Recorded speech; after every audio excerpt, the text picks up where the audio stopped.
ver que eu faço o certificado e envio, tá bom? Tudo bem, tá bom, Tá. E a tá palestra vai ficar gravada. certo. Vocês já estão vendo a minha tela? Já. Cláudio Já? Pastro. Ai, que emoção. É, muita. Então, vamos lá. Não tem nenhuma janelinha atrapalhando? Não, né? Não. Não, é que às vezes ficam janelinhas aqui no meu, mas tudo bem. Então, vamos começar. Sejam todos bem-vindos. Essa palestra vai falar um pouco da obra do Cláudio Pastro. Eu ainda vou dar mais 2 palestras no segundo semestre. Nós estamos numa programação falando da obra dele, justamente porque este ano se completam 10 anos em que nós perdemos ele aqui, mas que ele ganhou a eternidade. E essa primeira palestra eu vou falar um pouquinho da obra dele, das influências, como é que a obra dele foi se modificando, né, o estilo ao longo do tempo. E eu espero dar conta de contar para vocês o que eu consegui elaborar aqui para essa palestra. No final eu vou falar um pouquinho da Casa São Lucas, mas apenas para avisar que nós vamos ter uma visita em loco na Casa São Lucas, que vai acontecer no dia 6 de junho, vai partir lá do Museu de Arte Sacra, é um curso em loco, e que a gente vai passar o dia inteiro no Mosteiro da Nossa Senhora da Paz, vamos tomar café lá, almoçar, então fica o convite para quem tiver interesse, são 20 vagas, tá? E aí é só entrar em contato com a Fátima, mas no finalzinho da palestra eu vou falar um pouquinho sobre isso também. Bem, o Cláudio disse uma vez que ele não se considerava um acadêmico, mas ele se achava um grande pesquisador que passou a vida inteira pesquisando sobre arte sacra e os princípios da arte sacra cristã. Isso coincidia com a fé dele, porque o trabalho dele era dedicado à arte como meio de expressão do sagrado entre nós. Ele dizia muito isso. Ele se consolidou como o maior expoente da arte sacra brasileira, contemporânea, e a sua vasta produção artística acompanhou e traduziu visualmente, né, as transformações litúrgicas promovidas pelo Concílio Vaticano II, que vai fazer uma reforma da liturgia, né, desprender o altar lá do fundo, do presbitério, procurar uma centralidade, uma aproximação maior com os fiéis. E para o pastor, a arte sacra, ela tem que manifestar essa liturgia, tanto em formas, na arquitetura, como também em cores. Então, o espaço religioso vira um verdadeiro lugar teológico, né, que guia o fiel ao mistério e à contemplação do divino. A arte sacra ela não é uma mera ornamentação ou decoração. E por isso eu pus esse título do Barro à Glória, porque eu vou fazer um percurso agora para a gente ver um pouquinho dessa evolução estética, né, desse artífice do belo. Então, para Pastro, né, a arte sacra é um lugar teológico, ela não tem o papel de uma simples decoração, ela é a própria liturgia, tá? E ao longo de 40 anos, ele se dedicou exclusivamente a isso, ao espaço sagrado. E essa evolução estética desenhou um trajeto, que a gente vai ver um pouquinho agora, que ele iniciou com uma imersão nas raízes e na identidade cultural do povo brasileiro. Ele às vezes dizia que ele estranhava um pouco a arte sacra, não refletir, né, todos os povos que compuseram o povo brasileiro, né, desde os indígenas, os africanos e também os portugueses, os italianos, enfim, todos nós. E depois ele foi avançando em direção a um rigor mais técnico, mais teológico, aplicando um pouco da tradição iconográfica oriental. E alcançou esse auge da arte sacra dele numa síntese nessa escala monumental que é o Santuário de Aparecida. Então, no exame dessa trajetória, eu quero apresentar para vocês nessa palestra como é que ele unificou o imanente e o transcendente, né? Transformando aquilo que está contido no mundo material e sensível em uma transcendência que aponta para uma realidade superior, que está além do mundo físico e do nosso tempo. A fase inicial dele foi marcada pelo conceito da enculturação, né, que é absorver a cultura dos povos. E ele vai sendo estimulado pelas teologias latino-americanas, também pelas diretrizes pós-conciliares, dessa questão de aproximação com a realidade social dos fiéis. Em vez de replicar o naturalismo renascentista, né, e todo aquele barroco ao qual nós estamos aqui acostumados, com todo aquele rebuscamento que a gente vê nas igrejas, e que historicamente domina a arte religiosa brasileira, né, porque começou com a colonização e tudo, é o que a gente tem de remanescente de arte religiosa. Mas o pastor acreditava que a arte sacra ela tem que refletir o nosso tempo também. E aí ele voltou o seu olhar para as origens da nossa identidade nacional, o universo indígena e as heranças africanas. Vocês podem até ver que na auréola da Nossa Senhora e do Menino Jesus, que o Menino Jesus tem até um cortinho de cabelo meio indígena, a gente tem quase que nas coroas, né, a réplica de um cocar, que a gente vê na imagem do lado da Igreja de Nossa Senhora da Esperança. E esse mural é muito especial porque ele também reúne a questão do início do Brasil, né, com Pedro Álvares Cabral chegando com a comitiva para a primeira missa em território brasileiro, carregando a imagem de Nossa Senhora da Esperança. E do outro lado, os indígenas, recepcionando da forma religiosa deles, com essa urna que detém os corpos quando eles sepultam os mortos, e a oferenda com frutas brasileiras. Né? Esse painel tem toda uma simbologia muito legal, mas vai ficar para uma outra palestra, certo? Bem, e aí essa estética voltada para as raízes brasileiras, ela pode ser identificada em algumas obras do Pastro. Eu trago aqui a paróquia de Santa Terezinha, em Taboão da Serra, que é apontada por especialistas como um modelo de busca dessa identidade nacional pós-Vaticano II, né? Principalmente na questão do retábulo dedicado à Nossa Senhora Aparecida, que a gente vê essa profusão, né, de uma floresta com palmeiras, costela de Adão, né, que é essa folhagem, enfim. Ele tenta trazer uma identidade nacional pós-Vaticano II para a arte sacra brasileira. Do ponto de vista estético, essa fase, essa primeira fase dele, que foi mais ou menos um período de 15 anos, ele mesmo comenta que ele diz, né, que ele estranhava não ter essa absorção das várias culturas na arte sacra brasileira, e que ele tentou isso por 15 anos, que ele foi muito criticado, etc. E depois ele fala que ele teve que navegar conforme a maré, né? E aceitando as encomendas conforme os pedidos que eram feitos, porque todo artista também precisa pagar conta, certo? E o pastor não era diferente. Então, no fim das contas, esse estilo, né, a absorção de todas essas influências vai culminar no que a gente vai ver lá em Aparecida. Mas retornando para o nosso trajeto, quando ele inicia, ele tem essa paleta cromática mais terrosa, tá? Ela é quase monocromática. Ele tem esses ocres, esses tons terra, e ele vai carregar essas cores até o final. Ele próprio dizia que os ocres era uma paleta preferida dele, né? E isso remete diretamente ao barro, à argila, à sobriedade da terra. E também fazendo uma ligação com Madre Doroteia, que eu vou falar dela daqui a pouquinho, que uma grande ceramista, né? Pastro aprendeu cerâmica no Mosteiro Nossa Senhora da Paz. Ele tem uma discípula, que é Madre Ângela, que eu e a Cristiane Meyer, até essa foto é da Cristiane, lá da paróquia de Santa Terezinha, conhecemos esse ano, e ela continua a produzir cerâmica, tá? Lá no Mosteiro da Mãe de Deus, em Goiás, isso, em Goiânia.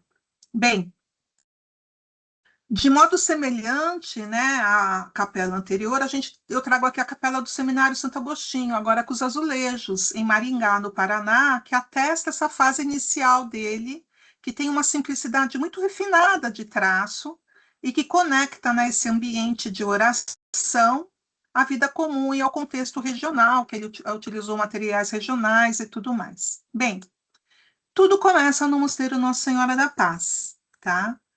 Então, o início da caminhada dele encontra abrigo quando ele vai até o Mosteiro Nossa Senhora da Paz, em Tapecerica da Serra, sobre a influência de Madre Doroteia Rondon Amarante, que é descendente do Marechal Rondon, tá? O sobrenome não está aí por coincidência.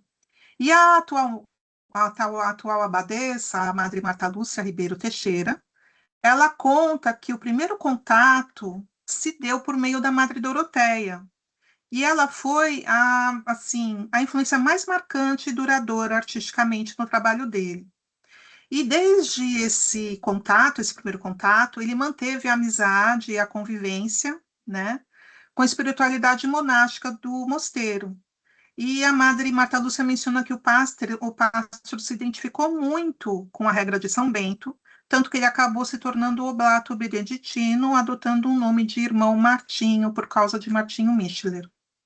Bem, a Madre Doroteia, ela introduziu, então, o pasto ao pensamento dos grandes teólogos e liturgistas do Concílio Vaticano II, que eu trago aqui. Romano Guardini, o Odo Cassel, né, e o Luiz Boyer. Essas duas primeiras edições, que são da Carpintaria, são traduções recentes. A formação litúrgica, inclusive, foi traduzida pela Cristiane Meyer. E a gente tem a sorte agora de ter a Carpintaria, que está publicando traduções desses importantes textos, tá? Então, a Madre Doroteia acabou direcionando o pasto à leitura desses autores fundamentais, e essa base teórica também transformou a visão dele, fazendo ele entender que o espaço e a arte sacra, eles não apenas, né, eles não devem apenas decorar o templo, mas eles servem diretamente ao mistério, à ação litúrgica que é celebrada naquele espaço pela comunidade. Bem, a Madre Doroteia era uma talentosa criadora de iluminuras também. Ela possuía um refinado senso estético. E o convívio de mais de 40 anos foi fazendo com que o pastro refinasse o seu traço também. Essa convivência estimulou ele a uma espiritualidade austera e sóbria, que ele vai refletir no trabalho dele.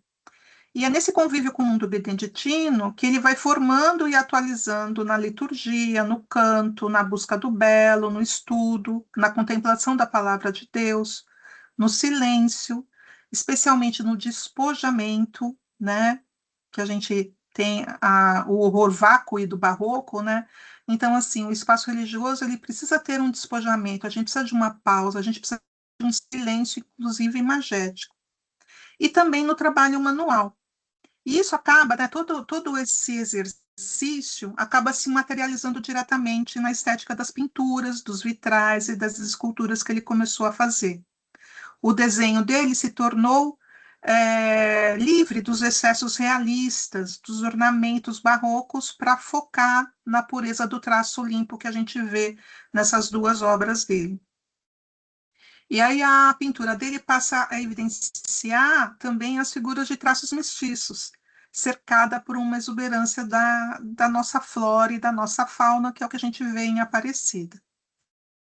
E aí, abrindo as portas do mosteiro para esse jovem artista, a Madre Doroteia permitiu que ele absorvesse a rotina de oração delas, o silêncio, o canto gregoriano.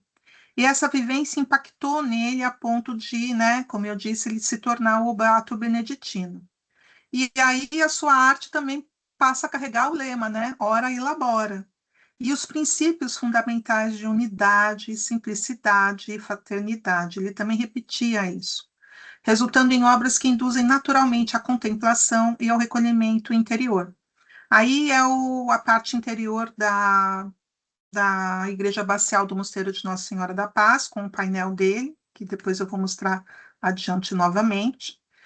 Bem, aqui a gente tem um resumo que eu trago dessa conexão que ele tem, né, com essa identidade beneditina, porque a gente tem os princípios de convivência e trabalho, que eu já mencionei, a unidade, a simplicidade, a fraternidade, os votos da regra de São Bento, estabilidade, conversão de costumes, a obediência, e os pilares do cotidiano, né? A prática do cotidiano, que é o lema que a maioria de nós conhece, ora e labora, que é o equilíbrio entre a oração e o trabalho.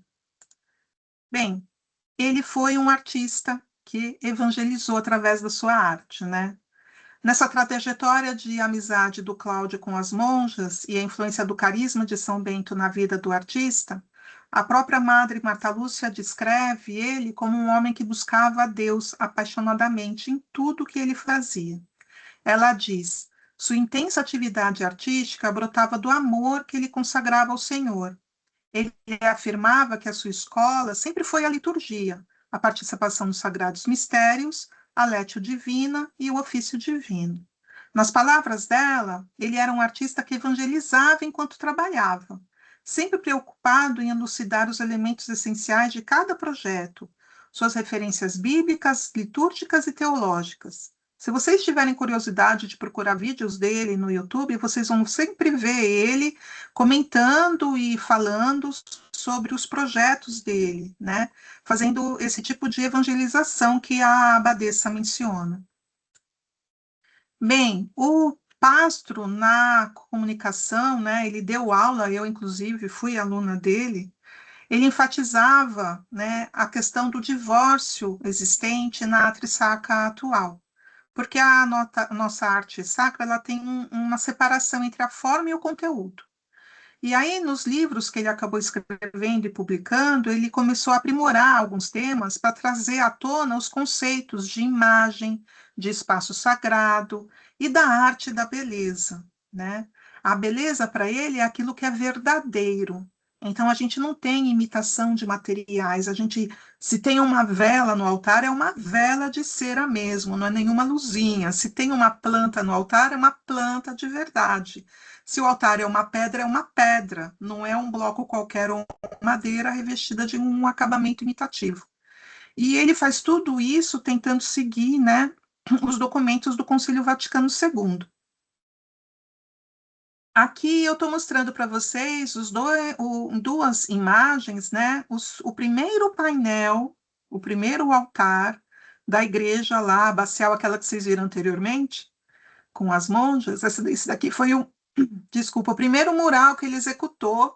E aí eu digo que é um laboratório, né, de oração, porque ele vai realizar outro painel depois com a reforma da igreja. Esse painel não existe mais. E aí ele acaba também, aqui a gente tem, onde eu estou passando o mouse, a primeira Nossa Senhora da Paz, que ele faz. Depois, não satisfeito, ó, aqui de ladinho a gente tem outra, ele faz outra, né? E hoje a gente tem outra lá, que eu vou mostrar depois quando eu mostrar a obra do Emendable, para falar das influências. Então, o mosteiro ele vai funcionar como um laboratório, tá? E a Madre Doroteia, ela foi uma grande incentivadora, encomendando essas primeiras grandes intervenções dele no próprio mosteiro de Nossa Senhora da Paz, né? Então, a ambientação interna da igreja abacial serviu como esse laboratório estético para ele.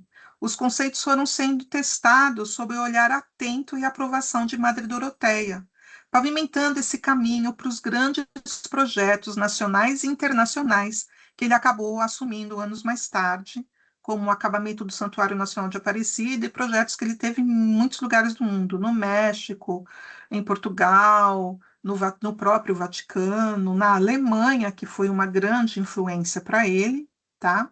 E uma grande incentivadora, com o Instituto Adveniat, lá em Essen. E, bem, as influências, né? Ele viajava muito e ele acabou fazendo estudos sobre a arte no Mediterrâneo, do Egito e da Etiópia. Ele mergulhou nessa arte primitiva cristã, com especial fascínio pela arte copta, que é a arte dos cristãos egípcios, que foi desenvolvida no século IV.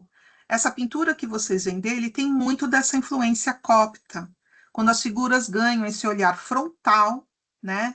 Esses rostos ovalados, esses grandes olhos amendoados que estão fixos no observador. E aí há um antinaturalismo, ou seja, se abandona a anatomia realista para focar em corpos mais alongados e bidimensionais. Essa procura, né, por o estilo é uma busca por uma essência teológica, com o uso de uma forma simplificada, porque tudo é simbólico, né, na arte sacra, para priorizar uma mensagem espiritual, né, sobre essa técnica material. Ou seja, ele começa, né, nessas primeiras obras, uma visível conexão com a terra, mesmo porque na escolha das cores, que são extraídas de pigmentos naturais a partir do solo. Com o passar dos anos, a gente vai entrar então na segunda fase, que tem o rigor mais bizantino. Então, o Pastro ele vai experimentar nessa virada estética e conceitual. Ele vai também fazer um mergulho na tradição iconográfica oriental. Ele vai se distanciando também do realismo social para abraçar a chamada teologia da imagem.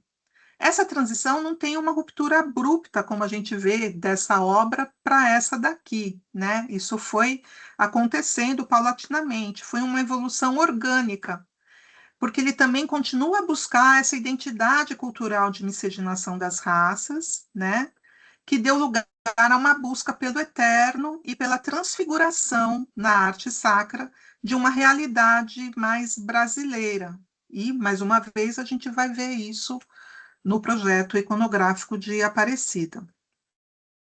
Quando ele adota o cânone da arte bizantina, dessas figuras mais alongadas e mais lineares, ele incorpora vários elementos geométricos e simbólicos, tá? Então, as figuras, elas são mais alongadas e esguias, como a gente pode ver aí dos discípulos de Maús, à esquerda, tá? E, assim, há uma imaterialidade que a gente vê no painel à direita também, cheio de símbolos. A gente tem o sol, a gente vai ter essa, ele vai adotar essa simbologia, tá? Mas as figuras começam a ficar predominantemente frontais. E isso traz um aspecto de majestade, também de reverência para o fiel que está olhando para a obra. A perspectiva linear, então, que é de herança renascentista, ela é substituída pela perspectiva inversa, invertida. É uma técnica onde o ponto de fuga ele não está mais lá dentro do quadro, né? E a gente olha para o horizonte da pintura. É ao contrário. O fiel é inserido e ele é olhado pela imagem sacra. O ponto de fuga está em nós, tá? Bem, o uso das cores também vai ganhar um forte ganho aí simbólico e teológico, e o amarelo e o dourado passam a ser muito empregados, né? Como eu disse, ele vai empregar essas cores em toda a fase dele, e representa a luz incriada de Deus e a eternidade. O ouro está muito ligado à simbologia da eternidade, até pela própria materialidade dele de ser um metal imutável, né? O maior testemunho dessa fase madura e bizantina e de reconhecimento internacional é a criação do painel do Cristo Evangelizador do terceiro milênio. Esse daí é um formato menor, que está lá no Mosteiro de Nossa Senhora da Paz, tá? Mas é o mesmo, é a mesma, digamos, é a mesma obra, ok? Porque ela é em metal, então ele consegue se reproduzir. O do Vaticano é maior, e foi encomendado, né? O pássaro não participou de nenhum concurso, nada, ele foi escolhido para fazer o Cristo do Terceiro Milênio para o jubileu do ano 2000. E essa obra ela tem repercussão global. E Jesus está aí retratado, né, com a tradicional figura do Pantocrátor bizantino, o soberano do universo, o Senhor que tudo rege, estruturado numa rígida geometria sagrada. Ele é bem geométrico, né? A gente tem aí os quatro rios cortando a imagem horizontalmente e verticalmente, e ele porta o evangelho.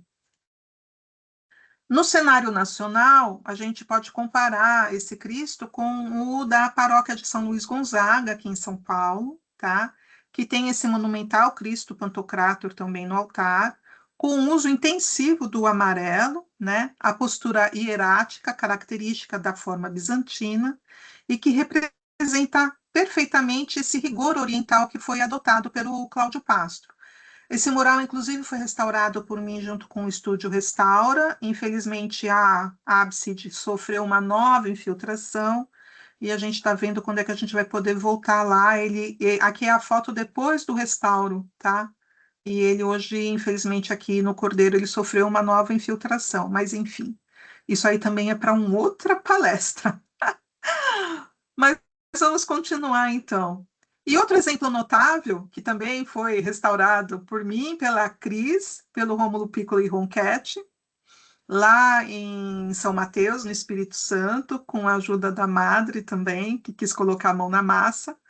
E aqui a gente está vendo o mural do Mosteiro de Nossa Senhora de Guadalupe, lá no Espírito Santo, né? E ele é um exemplo dessa simbiose também que eu estou tentando explicar, porque ele ilustra essa adaptação das regras iconográficas orientais, mas com uma exigência de replicar, né, a questão iconográfica de um mosteiro feminino em solo brasileiro, trazendo aí, a gente tem à esquerda São Bento e Santa Escolástica, né, e à direita a Nossa Senhora com o Menino Jesus, envolta num sol, e as próprias cores também, elas são diferentes, é um verde, um turquesa, né? Então, ele vai adaptando a sua obra conforme a necessidade de cada local onde ele vai executar as pinturas. Eu ouso fazer aqui agora um comparativo do trabalho do Cláudio, né, que ele fala muito da Capela de Vence, do trabalho do Henri Matisse, são vários artistas que ele vai estudar e que, obviamente, pela admiração, vão influenciar o trabalho dele, mostrando que ele absorveu todas as influências, né, de 2000 anos de arte cristã, desde o primeiro milênio até a modernidade, tá? Então, a gente vai ter, então, aqui a capela em Vence, né? E a busca por essa essência da luz que o Matisse vai colocar nesse projeto, tá? O Pastro ele era profundamente encantado pela Capela do Rosário de Vence, que é de 1951 e que foi projetada pelo artista plástico francês Henri Matisse, e ele admirava a capacidade do pintor em extrair o sagrado por meio do despojamento, aquilo que eu comecei a falar, né, no começo, de fazer uma limpeza do espaço, né?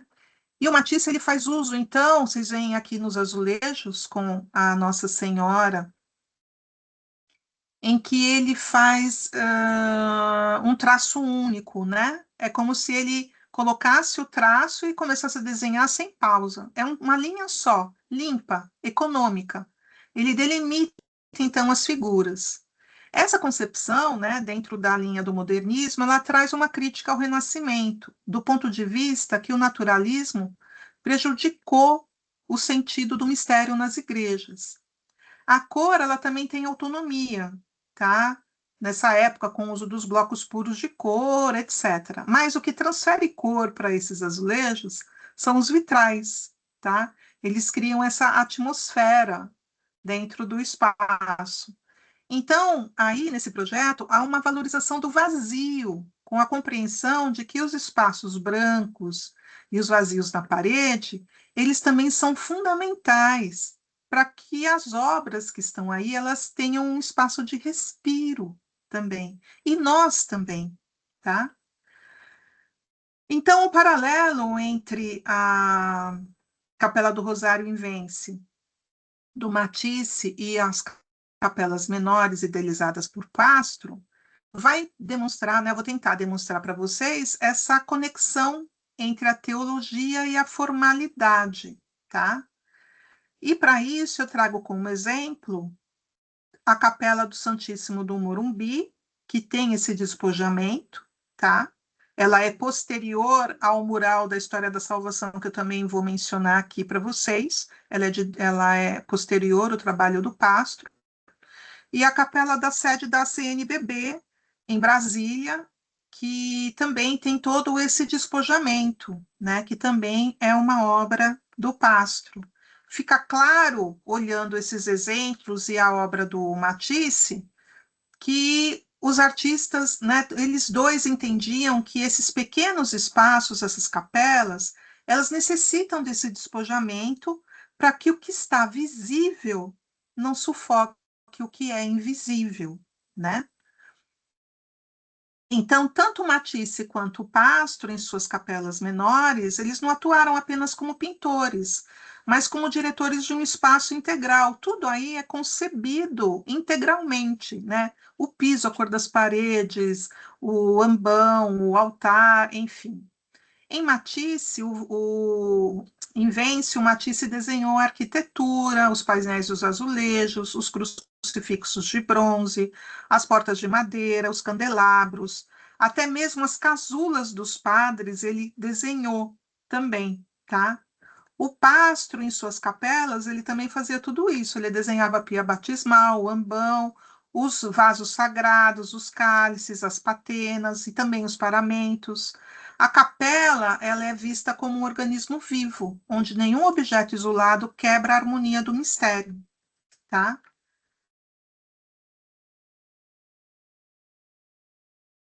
E, bem, o que a gente vê aqui é um despojamento das figuras humanas. É o ponto estético de maior convergência entre os dois artistas, tá? Eu trago aqui, mais uma vez, a Capela do Santíssimo do Morumbi e uma série que o Pastro fez na Alemanha, para vocês observarem o comparativo. Então, em Matisse, a gente tem, né, esses imensos painéis de azulejos brancos que trazem as figuras de São Domingos e da Virgem com o Menino, que são desenhadas apenas com linhas puras. Aqui a gente tem a figura do São Domingos. Crucialmente, os personagens não têm rosto, porque o Matisse dizia que os rostos definidos, eles limitavam a imaginação espiritual de quem observava a imagem. O Pastro, né, nessa mesma sintonia, adotou também em suas capelas menores e em outras obras, que a gente pode ver aí dos cartões em alumínio lá da Alemanha, um traço muito minimalista e também contínuo, né? Com poucos traços ele consegue fazer a representação. Embora influenciado pelo bizantino, ele muitas vezes reduzia as feições a contornos geométricos bem sutis. Ele citava Vence de forma elogiosa, exatamente por essa capacidade de gerar uma beleza sagrada, sem distrações fisionômicas, né? E é uma influência que a gente vai ver em outros trabalhos dele também. Tanto o Pastro como o Matisse, eles tinham essa combinação, né, de azulejos esmaltados, em que a luz ela cria a atmosfera da transcendência. No Matisse a gente vê os vitrais se espelhando, né, a cor na superfície dos azulejos. No Pastro, o próprio azulejo, coincidência da luz, ele criava essa ambientação, tá? Então, cria essa atmosfera de transcendência. Em Matisse, a gente vê um interior bem austero, o piso de mármore branco, as paredes também são de azulejos brancos, as linhas de desenho elas são pretas, toda a cor do ambiente é assim monocromática. Os vitrais são tricolores, eles têm, né, o azul, o verde e o amarelo. Quando o sol incide, a luz colorida, então, ela é projetada tanto nas paredes como nos azulejos, como a gente pode ver aqui na imagem. Então, ela faz com que o espaço mude de cor ao longo do dia. A gente vê isso também em algumas catedrais medievais, né? A luz, a própria luz, ela se torna a tinta para esses objetos. O Pastor ele inverteu um pouquinho a lógica, né? Em suas capelas menores, ele usava também os azulejos brancos como suporte para pintura colorida, mas usava muito os azulejos dourados, como a gente pode ver nesse grande painel da igreja coreana. E o princípio do reflexo permanece o mesmo. A cerâmica polida ela atua como um espelho que rebate a luz natural ou das velas, né? Criando a sensação de que as paredes irradiam uma luminosidade própria e divina. Bem, vamos continuar aqui, só um instantinho.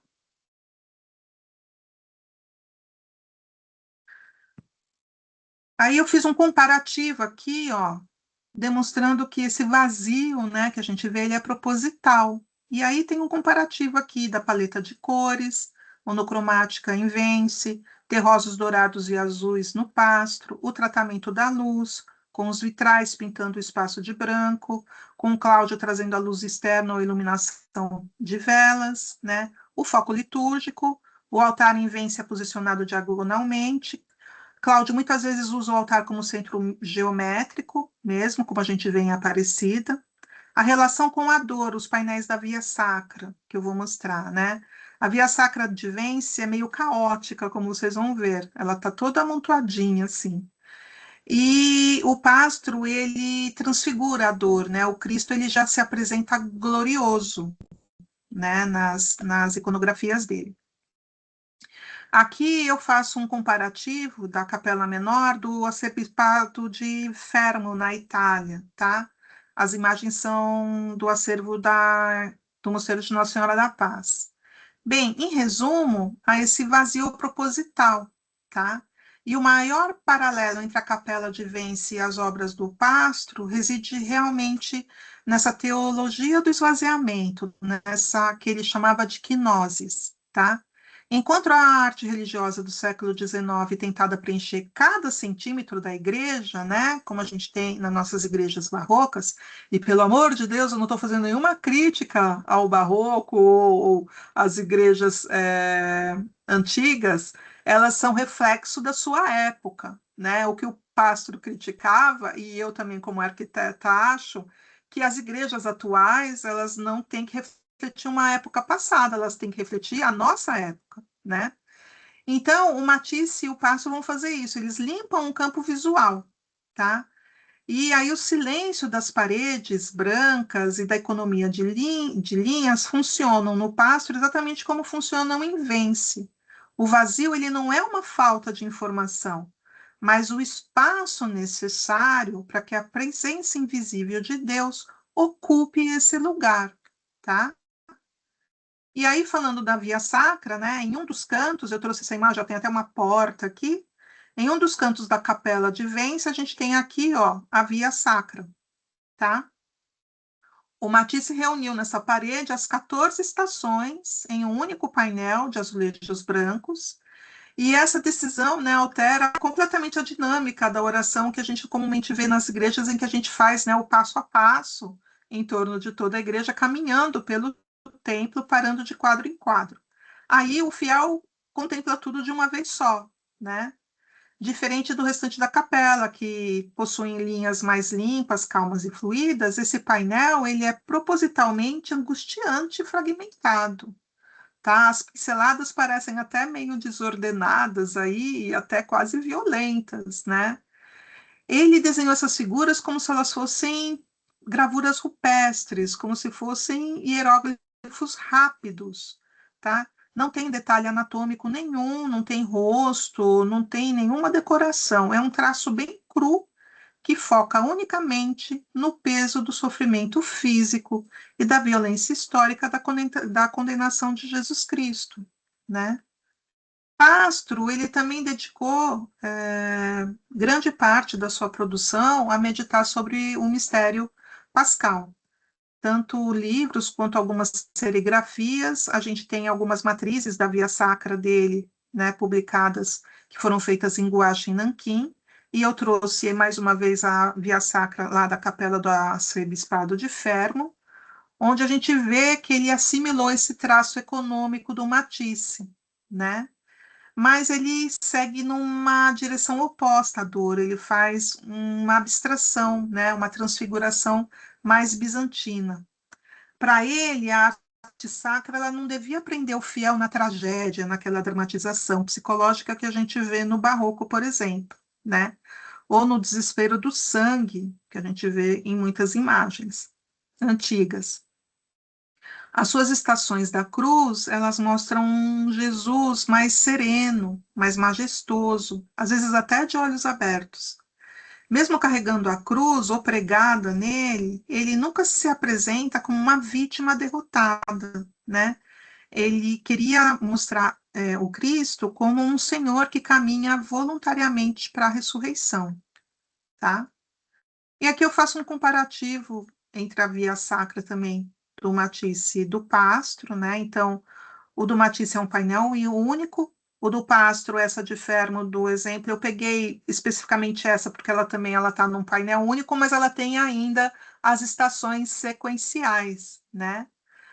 No Matisse a gente vê um traço mais violento e fragmentado. No Pastro ele é fluido o traço, mas ele é hierático, né? Ela tem as linhas ainda bem precisas. A quinoses humana, a gente tem um rebaixamento absoluto de Deus na tragédia da carne, no Matisse, enquanto que no Pastro ele eleva, né, a glória da ressurreição. A imagem do Cristo tem uma silhueta gráfica esmagada pelo preso da cruz, no Matisse, enquanto que no Pastro a gente tem ele soberano, né, comunicando uma paz divina para o fiel. Bem, o grande ponto de convergência, então, entre eles dois é essa recusa absoluta do naturalismo, né, que a gente viu até agora. Nem Matisse, nem Pastro recorriam, né, às veias saltadas, às lágrimas, aos cenários históricos detalhados. É tudo muito sintético. Os dois compreendem que para expressar esse mistério profundo, né, a arte sacra ela precisa abrir mão da cópia da realidade, que é o que a gente vê aqui nessas obras que foram feitas pelo Pastor para uma exposição em Weingarten, em 1999.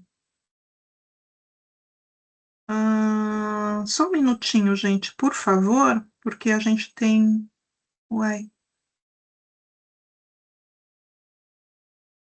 Desculpa, pessoal, mas é que Madre Marta Lúcia está tentando falar comigo porque ela não consegue entrar na reunião. Oi, Silvana, posso interferir? Eu também. Oi, quem está falando? É a Lúcia. É a Lúcia. Eu Ah, também. tá. Não, é a Madre Marta Lúcia, lá do Mosteiro Nossa Senhora da Paz, que não está conseguindo. Então, eu Se alguém tive tiver o dificuldade. contato com ela, por favor, ajuda.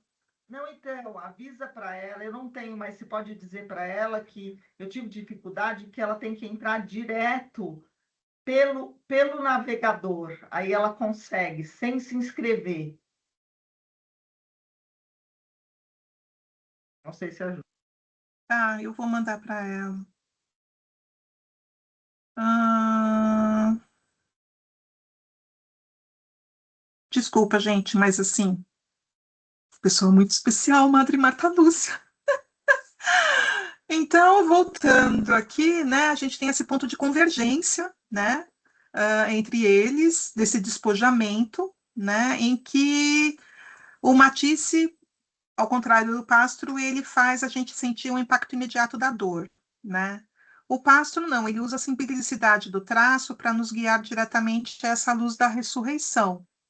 Então, essa recusa ao realismo é clara nas gravuras aqui que ele fez para Weingarten, numa exposição, em que ele faz as representações de algumas passagens dos evangelhos de São João, São Lucas, São Marcos e São Mateus, e dos Salmos, que eu anotei aqui algumas passagens embaixo, pegando só alguns exemplos para vocês terem ideia, né, dessa linearidade que a arte dele começa a ganhar. Bem, a arte do Pastro, ela é essencialmente simbólica. A arte sacra, aliás, tem um caráter essencialmente simbólico, tá? E para ele, a arte cristã, ela prima pelo essencial. A irmã Laide Sonda fala muito isso. Ela diz que a arte do Cláudio era essencial. É uma arte de caráter simbólico. Ele dizia que a arte sacra cristã foi, ao longo do tempo, se distanciando disso, né?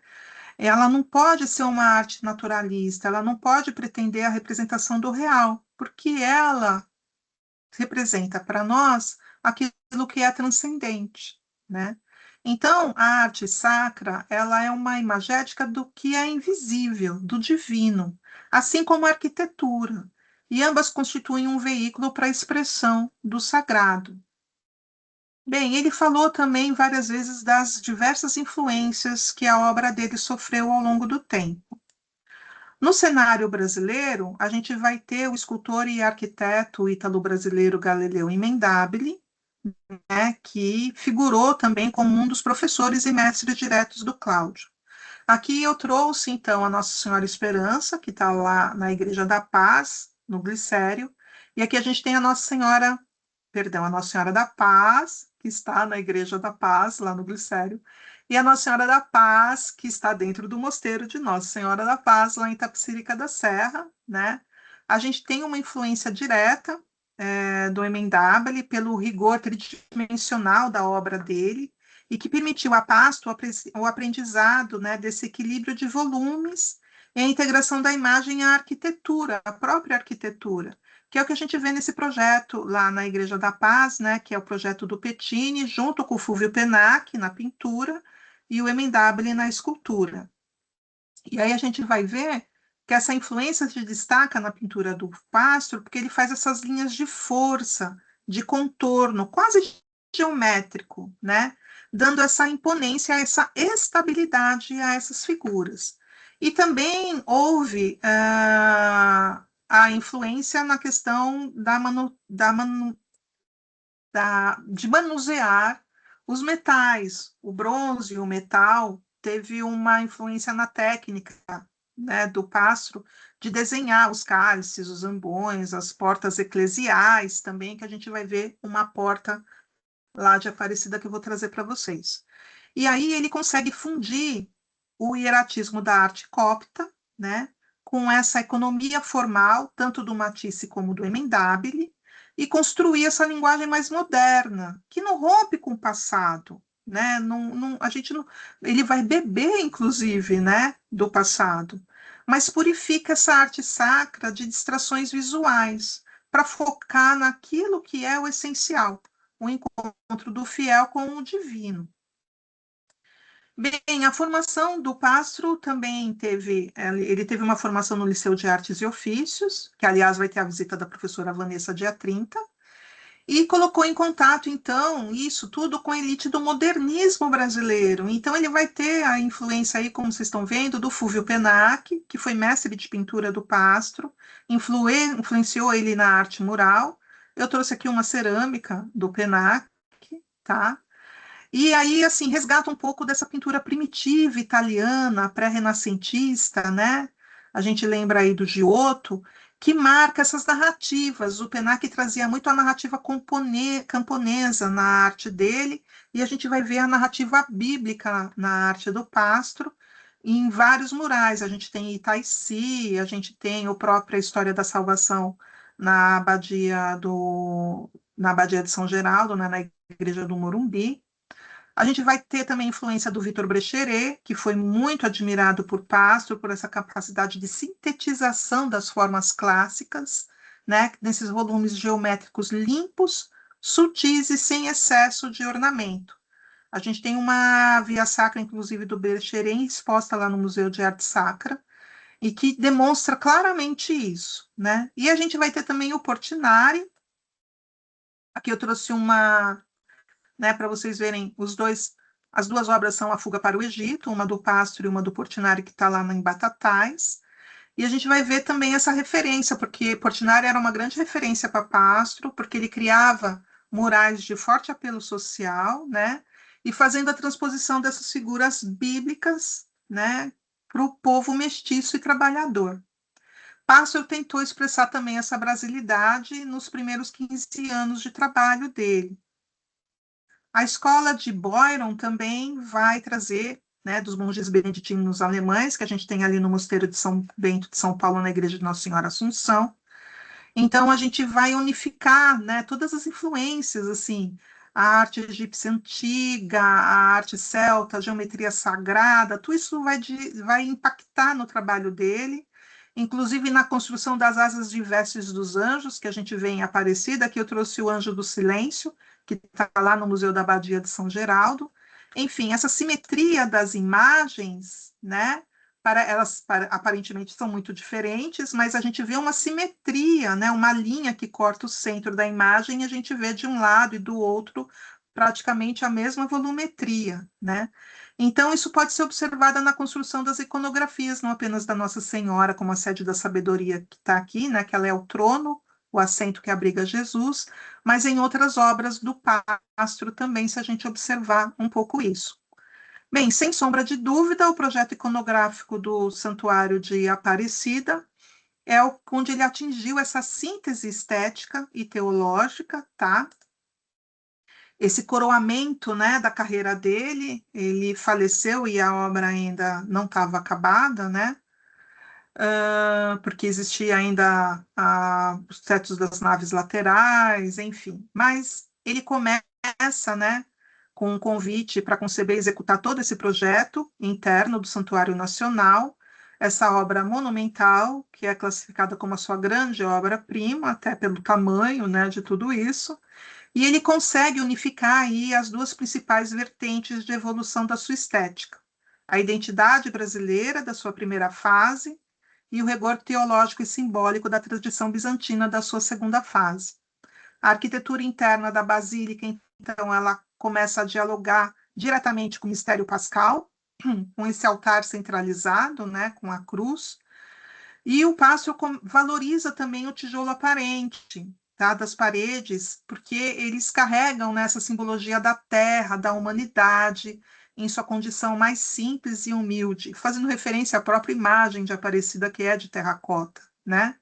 Em contrapartida, esses imensos painéis de azulejo e os detalhes dourados, né, eles introduzem a presença da divindade e da Jerusalém Celeste, que culmina, né, lá naquela grande cúpula, criando um contraste visual e espiritual permanente dentro desse espaço entre o divino e o humano. E aí a gente vai ter três estruturas que sintetizam essa fusão de estilos. A cúpula central, aqui é o desenho, tá, dele, o croquis, com a árvore da vida, né? Ela tem 2.000 metros quadrados de mosaico, é imensa. Eu aconselho a visita à cúpula, subindo lá de elevador. Ela funciona como um ponto focal do santuário, e é nela que ele vai resgatar a temática da fauna e da flora tropical, né? Daquela primeira fase dele, ele resgata aí, e vai fazer a representação de pássaros e plantas nativas do Brasil depois no baldaquino.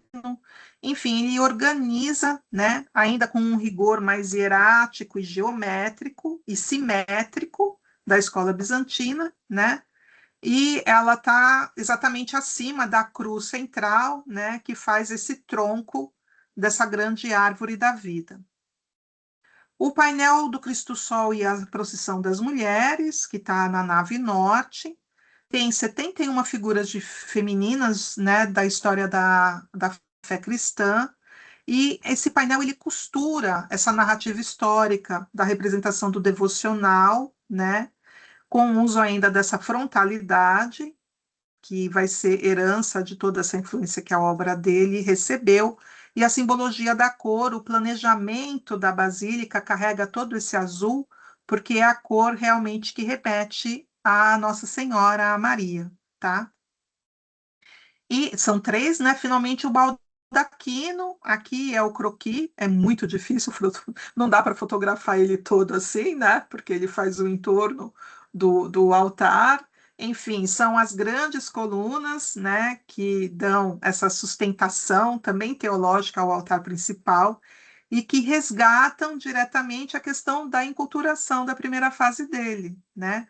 E a gente vai ter destacado aí o anjo índio, que eu coloquei aí à direita, que faz essa clara referência aos povos originários, né, da Terra Brasilis, e que vai sendo ladeado por elementos ornamentais que valorizam as riquezas naturais das 4 regiões brasileiras, né, que ele vai trazer aí a fauna, a flora, enfim, os animais, os pássaros e tudo isso. Bem, um dos primeiros trabalhos dele foi o Mural da História da Salvação, que é de 1982, tá? E que faz um excelente comparativo dessa transição do seu primeiro estilo artístico até chegar em Aparecida.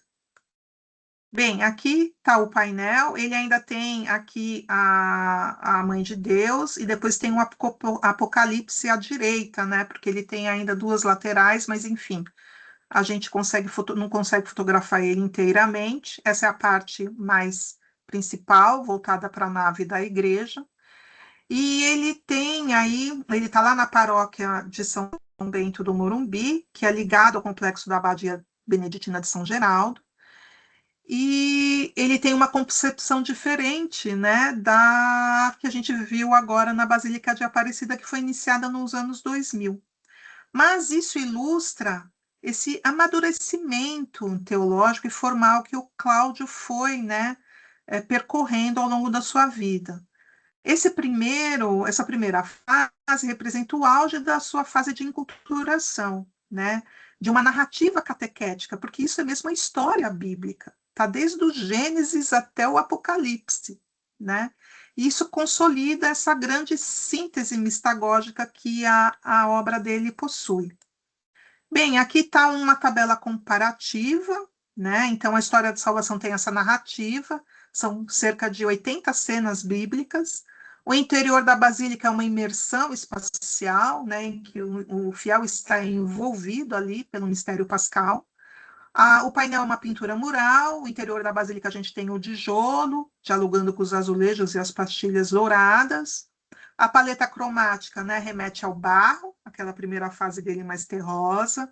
Depois a gente vai ter principalmente o azul e o dourado, né, o dourado remetendo à questão do divino, e o azul que está diretamente ligado à representação simbólica de Maria.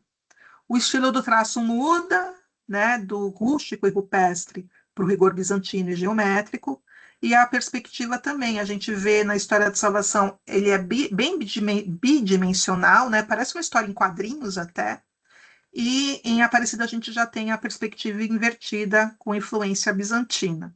Bem, eu vou trazer aqui quadro a quadro para a gente tentar fazer aqui uma comparação, né? Então, o que a gente tem na História da Salvação, que está à esquerda, é o foco na catequese histórica. Então, ele vai dispondo dezenas de cenas cronologicamente do Antigo Testamento, né? Até de forma que o fiel lê a parede como se fosse um livro aberto, né? Em Aparecida, a gente tem uma leitura mais cronológica. As imagens, elas não contam apenas histórias, elas preenchem o espaço arquitetônico, tá? E o edifício inteiro orbita ao redor do grande altar central e da grande cruz suspensa, transformando o templo em uma representação da Jerusalém celeste instalada no momento presente para o fiel, tá? Aqui a gente vai ter, então, a questão das texturas, né, mais foscas e os pigmentos mais terrosos, que é a fase primitiva dele, um traço mais fluido, né? Ele é quase artesanal, valorizando essa conexão física com a terra. E na Basílica de Aparecida, a gente vai ter essa matéria elevada por meio de um contraste bem dramático, o barro que está aqui nas paredes, né, a crueza dos tijolos aparentes, mas que é confrontado com o brilho, né, dos anjos aqui, do retábulo de Nossa Senhora, em que a gente tem aí esses mosaicos rebatendo essa luz incriada, trazendo essa influência bizantina dessas figuras alongadas e tal. Aqui a gente vai ter, então, um traço mais rústico, comparado com a geometria sagrada. Os corpos, eles têm traços mais encorpados, né? A gente tem um contorno, né, em todas essas figuras, bem destacado, e as fisionomias que remetem ao povo trabalhador e mestiço da América Latina. A preocupação é criar uma proximidade aí do Cristo, né, com o fiel. Em Aparecida já tem uma depuração formal, que a gente vê aqui na Capela de São José, né? Em que as proporções elas são intencionalmente alongadas, como a gente pode ver no anjo. Imagina, vejam a proporção da cabeça do anjo em comparação com todo o corpo dele, né? A figura está bem alongada. Então, a gente tem esse rigor oriental, até absorvido do modernismo de Matisse, tá? E a geometria sagrada vai estar presente também, porque o passo vai fazer muito uso das formas, né? Dos círculos, das mandorlas, os animais e as plantas eles vão retornar também na cúpula central, só que agora de uma forma mais organizada, né? Dentro dessa influência bizantina que ele absorve na obra dele. Bem, analisar essas duas obras em paralelo permite contemplar o percurso completo dele, né? No Morumbi, ele recolhe o barro da história humana para ilustrar a caminhada do povo de Deus.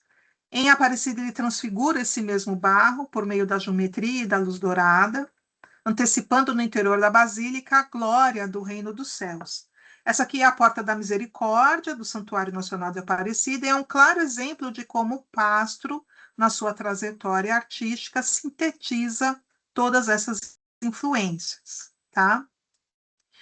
Ele vai fazer uso da geometria sagrada, né? A gente tem aí as três formas básicas, o quadrado, o triângulo e o círculo, inclusive nas plantas, mas isso também é em outra palestra que eu vou falar.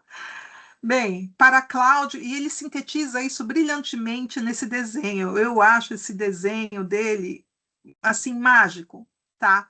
Porque, assim, a gente tem aqui a representação do ônfalos, o umbigo do mundo, circundado pelo círculo, onde nós temos o cordeiro, né? Os 4 rios representados, a Jerusalém celeste na forma quadrada e a grande árvore da vida fazendo a conexão disso tudo. Assim, e ele descreve aqui mais ou menos o que ele representa nesse desenho tão sintético, né? Mas tão amplo, enfim, Para ele, a geometria não era um mero recurso de desenho, mas a estrutura da criação divina, né? Então, em vez de focar no realismo dessas formas, ele transforma essas figuras com base nessa geometria sagrada, usando formas arquetípicas para exprimir, né, as verdades teológicas. Então, o uso da geometria, nesse sentido teológico, né, e simbólico, ela atua como uma barreira contra o sentimentalismo, a dramatização que a gente tem nas outras épocas, né? Então, as figuras, elas perdem esse drama físico, que era característico do barroco, e ganham uma estabilidade, né? Mais simbólica, mais eterna, enfim. E aí a gente tem o círculo, né? Eu falei das fórmulas, então a gente tem um círculo que é usado para delimitar o divino, né? O próprio presbitério, que agora a gente não chama mais de presbitério, mas de espaço do santuário, ele é usado para delimitar o divino, porque o círculo é uma forma que não tem início e nem fim. Por isso que ela representa a perfeição celeste, o Deus, o infinito, é a forma que molda as auréolas dos santos e de Cristo, bem como a grande estrutura da cúpula central, enfim. E, além de tudo, coincide com o centro geométrico aqui do próprio edifício, tá? Nós vamos ter o quadrado, que representa a terra e o humano. Esse daqui é a lateral do pano que ele fez para a capela do Adveniat em Essen, na Alemanha, em que ele carrega uma simbologia da representação do mundo, tá? Das populações, como é que as populações ameríndias representavam o mundo. E aí a gente vê, né, o terreno representado desde dessas civilizações pelo formato quadrado, tá?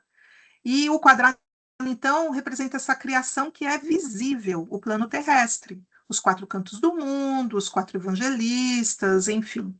E do cruzamento com o dos círculos, né, e o quadrado à Terra, a gente vai ter gerada a amêndoa mística, a mandorla.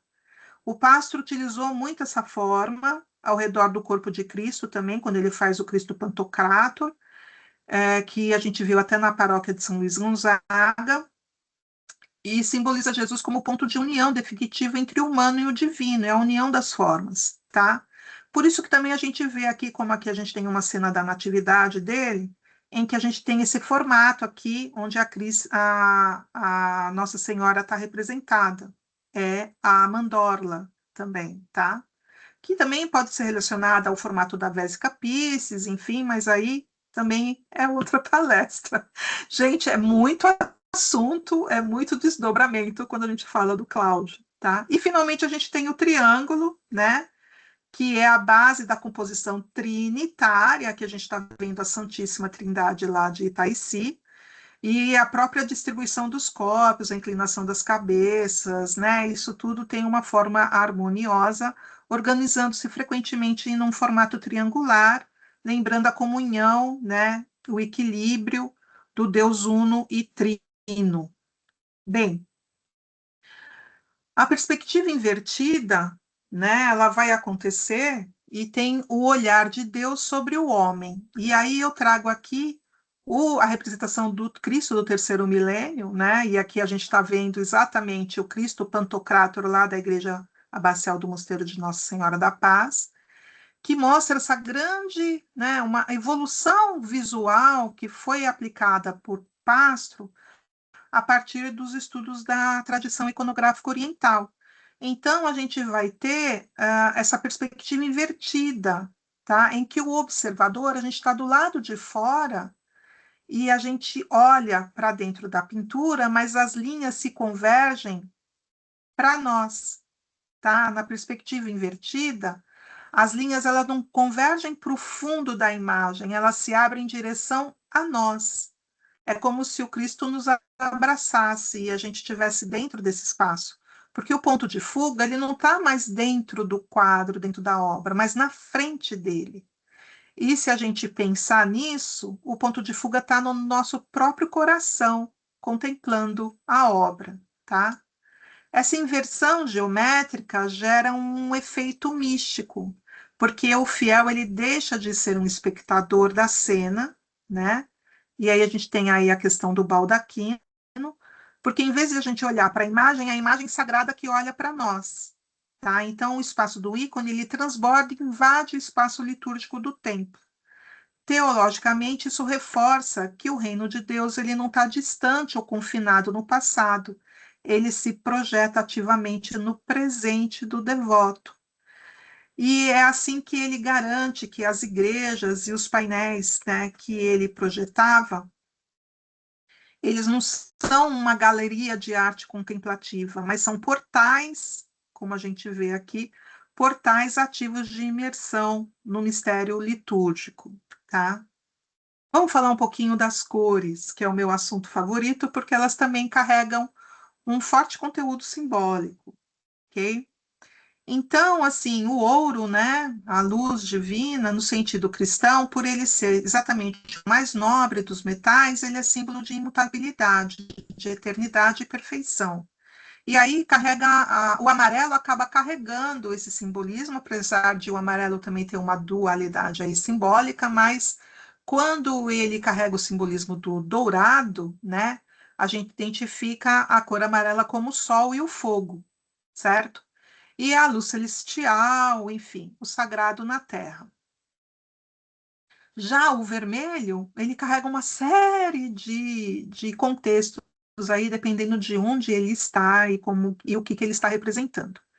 Enfim, se a gente for falar do vermelho da terra, na tradição hebraica, o primeiro homem ele era feito de barro vermelho. E Deus chama esse homem de Adão. E em hebraico, Dom significa sangue.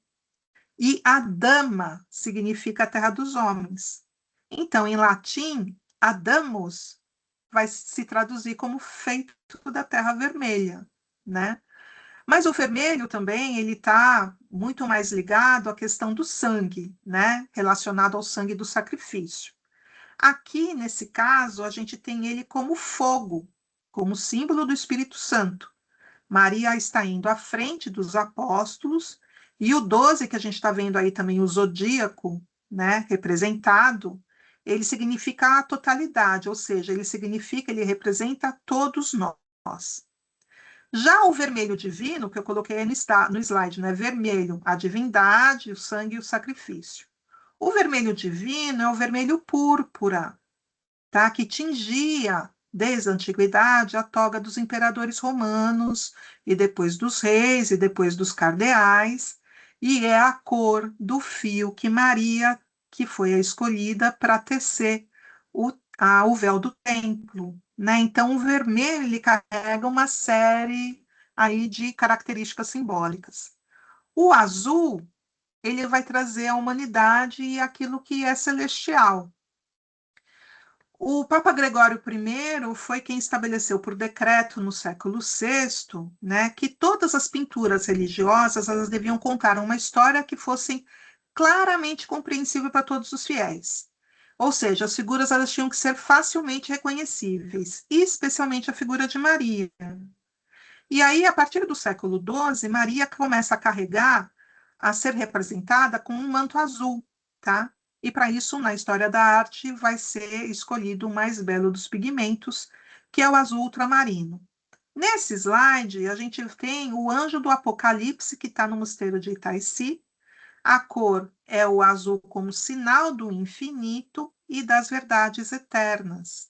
E na asa do anjo, o pássaro vai fazer uma série de características, né, de caráter simbólicos, as 7 estrelas, o cordeiro pascal, a árvore da vida, a menorá, né, o candelabro e assim por diante. Bem, o branco ele vai estar tanto nas representações do Cordeiro Pascal, esse aqui lá da paróquia de São Luís Gonzaga, quanto vai estar também nas representações de Cristo em glória, como a gente viu até no Pantocrátor lá do Mosteiro de Nossa Senhora da Paz. O pássaro faz uso dessas vestes brancas, fazendo referência à transfiguração, porque nesse momento, tanto as vestes quanto o rosto de Jesus se tornaram de um branco fulgurante.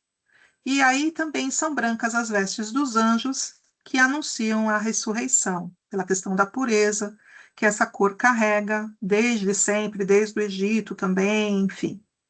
A cor verde tem a ideia de fertilidade, porque ela está ligada, né, às culturas agrícolas, à vegetação, enfim, de abundância e também de renascimento.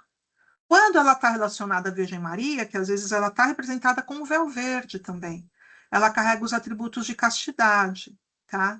Aqui é uma gravura do pasto, né, de Jesus entrando triunfante em Jerusalém, o momento que a igreja comemora como Domingo de Ramos, e no cristianismo, os ramos ou palmas verdes simbolizam principalmente a vitória sobre o pecado e a morte, o triunfo dos mártires, a paz, e que também possui raízes nas antiguidades, né? Porque os campeões carregavam uma coroa de louros.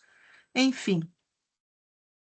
E estamos chegando quase ao final. A gente tem aqui a cor marrom, que vem da cor, né, da própria terra, né, os pigmentos terrosos, que reflete a matéria e a humildade, a simplicidade, a penitência, por essa ligação com a terra, sendo a cor da madeira e do solo, então representa também o desapego material, o trabalho, né, servindo como lembrete do sacrifício e da vida de pobreza voluntária.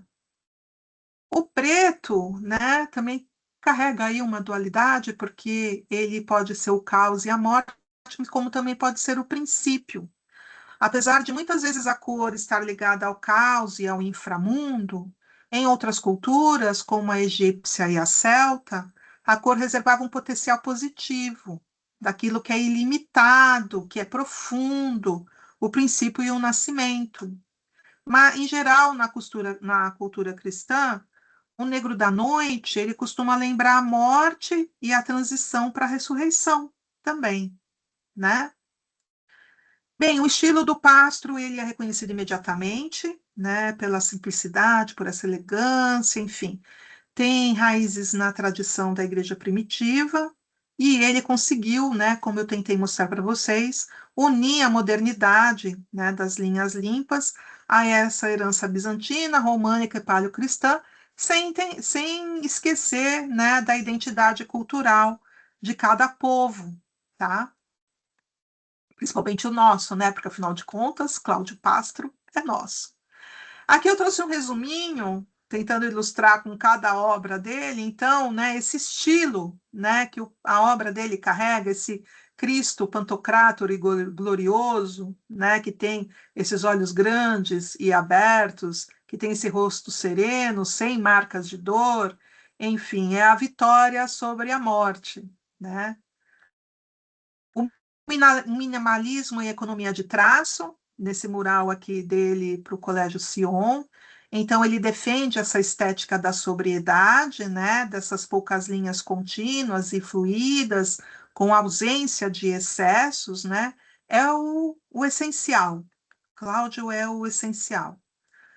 A paleta de cores simbólica, e muitas vezes com essas cores bem terrosas, os ocres, né, simbolizando essa humanidade e a terra, mas ele também vai trazer os azuis, os turquesas, os vermelhos, enfim, o ouro e o amarelo, como a gente viu em todas as outras obras que eu mostrei até aqui.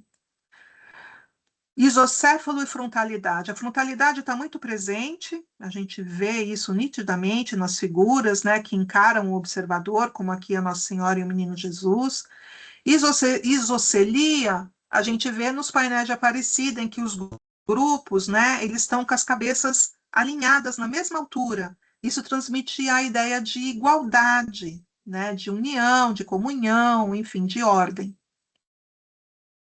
A integração com elementos da natureza brasileira, que é parte do painel lá da Igreja de Nossa Senhora da Esperança, tá? Então a gente vê, né, os indígenas, a flora, enfim, trazendo toda essa riqueza nossa, né, e que a gente vai ver especialmente no baldaquino do Santuário de Aparecida. A geometria sagrada do espaço, aqui é a Capela da Hospedaria do Mosteiro de São Bento de Brasília, que é um projeto do Pastro. A gente tem aqui a linha, né, do cristão, desde da água do batismo, passando pela palavra, passando pelo altar, do sacrifício, enfim. e ela é considerada o primeiro projeto de adaptação pós-conciliar no Brasil, tá? E aí a gente vê que todo esse estilo, né, do Pastro, ele passa tanto na arte como na arquitetura do espaço litúrgico, né? Com a questão das formas, com a questão da concepção de todos os polos, né? O ambão, o altar, enfim. E é isso que a gente identifica quando a gente entra no lugar que a gente sabe que tem a mão dele. E aí, falando um pouco mais dele, ele escreveu, deixa eu ver como é que está o meu tempo. Bem, eu vou fazer uma leitura aqui de um livro que foi lançado em 1986, em que ele próprio escreveu uma reflexão sobre o seu trabalho, né? Aqui ele está trabalhando lá no Adveniat, no panô da capela do Adveniat, lá em Essen, na Alemanha. Ele diz, né, que os traços, né, meus traços, minhas cores puras e chapadas, são uma continuidade do texto sagrado. Minha linguagem é simbólica e não realista. Eu quero ir além do real e da cópia, evitar o renascimento, evitar o subjetivo.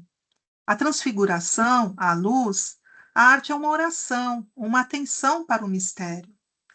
É o essencial que interessa e não o acessório, o despojamento, o simples. E uma arte cristã deve ser também didática, leitura, como foi no primeiro milênio. A arte é convite para entrar no mistério. É preciso espaços vazios. É preciso continuar a partir das fontes, das raízes. Descobri ao longo do Mediterrâneo a arte românica e bizantina. Em Israel, Egito e Etiópia, a copta. No Brasil, a indígena, a negra. Temos muito que aprender com os primitivos. O artista antecipa no papel a revolução que fará na prática. É preciso contemplar aquilo que somos e não o que estamos vivendo ou nos fazem viver. Uso os mesmos elementos da criação: o barro, a figura, as cores, a luz. Transfigurar, revelar a figura verdadeira que está atrás da simples figura. A verdadeira arte sacra é de natureza não sentimental ou psicológica, mas ontológica e cosmológica. A imagem é a única linguagem universal do homem e do sagrado. A imagem, pobre matéria, é a linguagem amorosa que o Criador escolheu para se comunicar. Tira-se o sagrado e a figura perde o sentido. O espírito não mais vivifica. Tudo se torna permitido. Nasce o ídolo. É preciso, humilde e pacientemente, recomeçar fazendo silêncio, jejum dos olhos, dos ouvidos e da boca. Bem, nada melhor que para falar de pássaro do que o próprio pássaro, certo? Bem, concluindo, aqui é a Casa São Lucas, tá? Então, o que a gente viu até aqui é que a obra, né, essa evolução da obra, porque eu não gosto de usar a palavra evolução, mas enfim, esse percurso da obra do Cláudio ensina que a autêntica arte sacra contemporânea ela possui a capacidade de ser simultaneamente universal e local. Ao caminhar do barro das raízes brasileiras até a glória dos ícones bizantinos, ele estabeleceu um novo paradigma estético para a Igreja Católica do Brasil, comprovando que a fidelidade à tradição e aos dogmas teológicos não anula a liberdade criativa e a conexão com a cultura do povo. E hoje a gente tem aqui a Casa São Lucas, que fica ao lado do Mosteiro de Nossa Senhora da Paz, em Tapicerica da Serra, que foi inaugurada, né, o memorial foi inaugurado em 2023. É o espaço que preserva o maior acervo pessoal do artista. Então, a gente tem aí vários objetos e documentos que retratam esse processo criativo dele, né, que transformou a arte sacra brasileira em um verdadeiro caminho, né, um autêntico caminho de beleza e de transcendência. E o museu estará promovendo um curso em loco no dia 6 de junho, das 8 às 17h30. A van vai sair lá do Museu de Arte Sacra. Tem um limite de pessoas, porque A Casa São Lucas, ela não é aberta ao público e a gente tem um limite de pessoas para poder fazer a visita. Inscrições, procurem a Fátima por e-mail, todas as informações estão lá no site do Museu de Arte Sacra. E aproveitando, vou divulgar o meu curso também, que eu vou falar um pouco da natureza e técnica da pintura mural. Vai ser online, tá? Todas as quartas-feiras, a partir do dia 3 de junho. Também procurem a Fátima. A Fátima é o nosso anjo da guarda, tá? E aí, pessoal, é isso que eu queria trazer nessa palestra, um breve panorama da obra do Cláudio. Espera aí que eu estou enxergando vocês de um lado, agora eu ponho vocês para cá. Um panorama aí da obra do Cláudio Pássaro, falando um pouco, né, de tudo isso que ele realizou. E eu espero que vocês tenham gostado. Se alguém quiser fazer alguma pergunta ou comentário, eu estou à disposição, tá? E é isso. Alguém tá? Deixa eu ver aqui porque tem mensagem. Deixa eu ver se vocês colocaram perguntas no chat. Ah, fez retiro nesse carnaval de Monastério em Itapecerica, Emaús, que também tem obras, a capela desenhada por ele. Ah, que legal, que bom. Muito bacana, Silvia.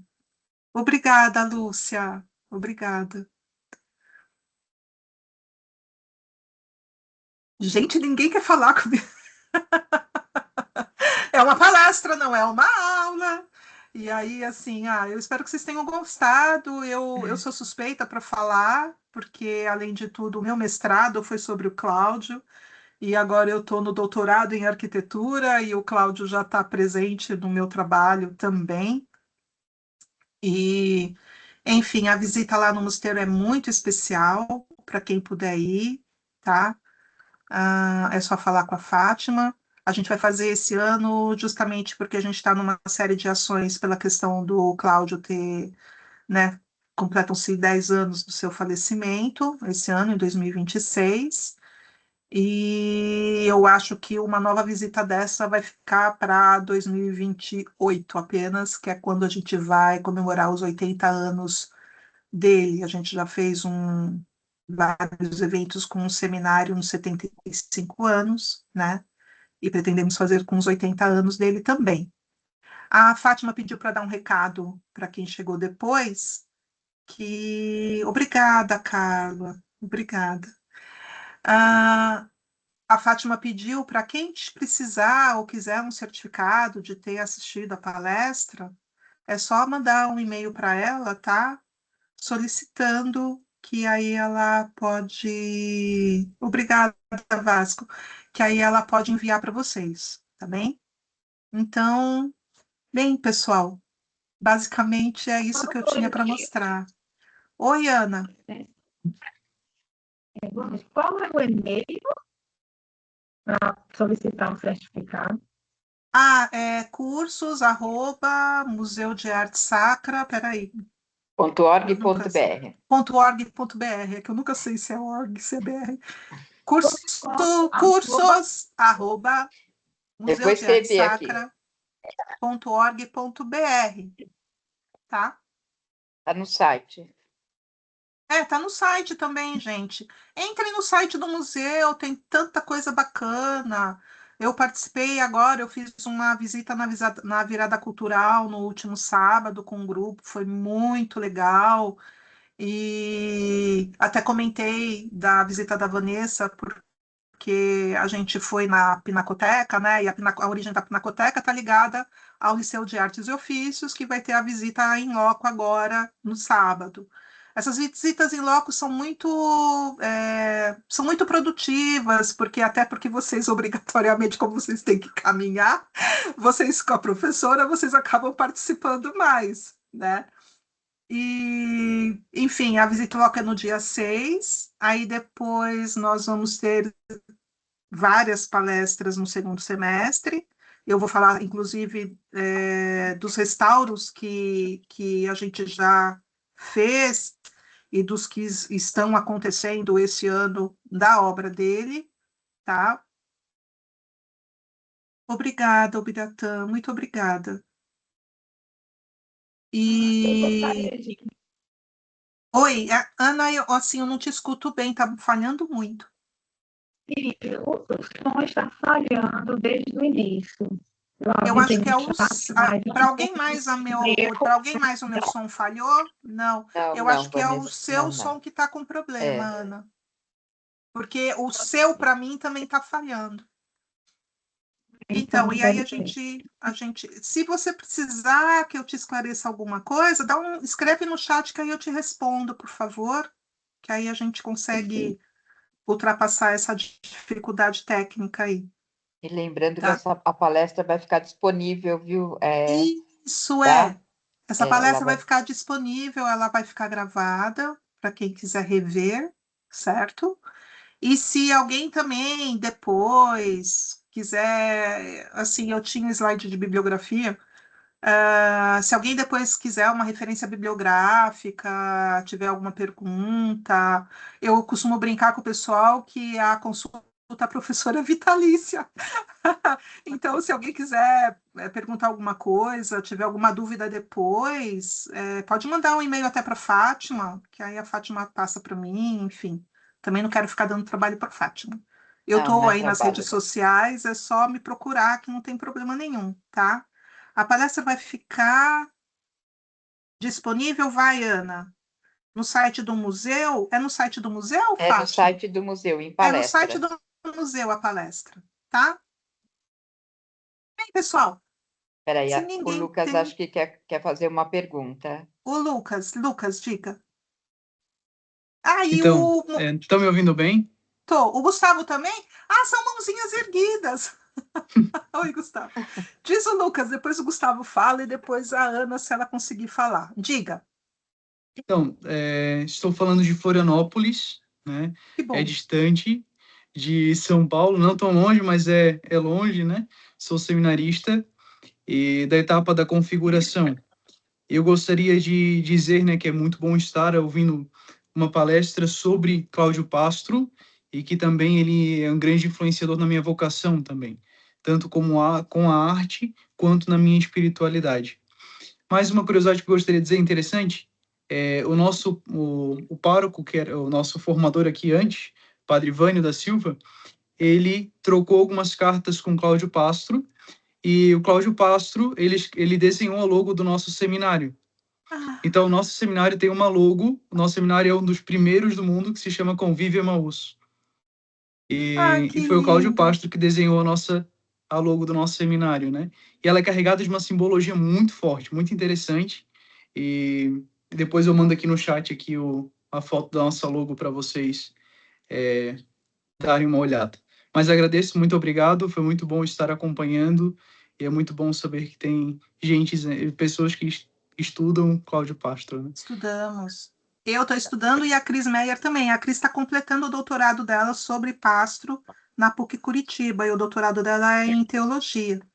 Isso do logotipo, as irmãs do Mosteiro Nossa Senhora da Paz detêm toda a parte de direitos autorais da obra dele, né? Ele deixou em testamento isso. E a logomarca dele também, a gente conseguiu registrar no INPE. Então, agora a marca Cláudio Pássaro tem registro no INPE, porque a gente tem um problema no Brasil de as pessoas usarem coisas que não são suas, né? Então, a logomarca agora está registrada. Ai, mas fico muito feliz, Lucas. Muito obrigada. Que bacana. Depois manda sim o desenho que eu quero ver.